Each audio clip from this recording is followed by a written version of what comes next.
ഗുണ്ടകളാവാൻ കൊതിച്ച് നിരവധി പേർ ഇന്ന് തിരുവനന്തപുരത്തെത്തി. പേടിക്കേണ്ട, ക്യാമറയ്ക്ക് മുന്നിലാണെന്ന് മാത്രം. 100 ഡിഗ്രി സെൽഷ്യസ് എന്ന ചിത്രത്തിന്റെ സംവിധായകൻ രാകേഷ് ഗോപന്റെ അടുത്ത ചിത്രമായ ഐശ്വര്യവിലാസം ഗുണ്ടാ സംഘത്തിന്റെ ഓഡിഷൻ ടെസ്റ്റിൽ പങ്കെടുക്കാൻ നിരവധി പേരാണ് എത്തിയത്.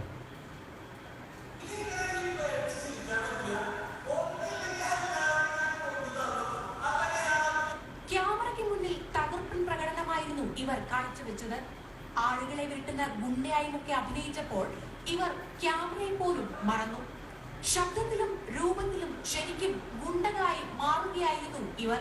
100 ഡിഗ്രി സെൽഷ്യസ് എന്ന ചിത്രത്തിന്റെ സംവിധായകൻ രാകേഷ് ഗോപനാണ് ഐശ്വര്യവിലാസം ഗുണ്ടാ സംഘത്തിന്റെ സംവിധായകൻ.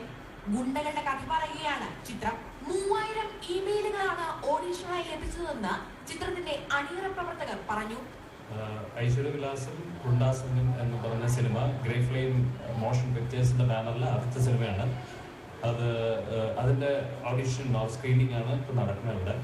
അപ്പോൾ ഞങ്ങൾ കുറച്ച് പുതുമുഖങ്ങളെ ഇൻക്ലൂഡ് ചെയ്യണം എന്നുള്ള താല്പര്യമുള്ളത് കാരണം ഒരു ഓഡിഷൻ വെച്ചു. And we got around 3000 emails. And അതിൽ നിന്ന് ഞങ്ങൾ ഒരു 300 പേരെ ഷോർട്ട് ലിസ്റ്റ് ചെയ്തതിന് ശേഷം 2 ദിവസമായിട്ട് ഓഡിഷൻ ചെയ്യുകയാണ്. Entertainment desk, Jain news.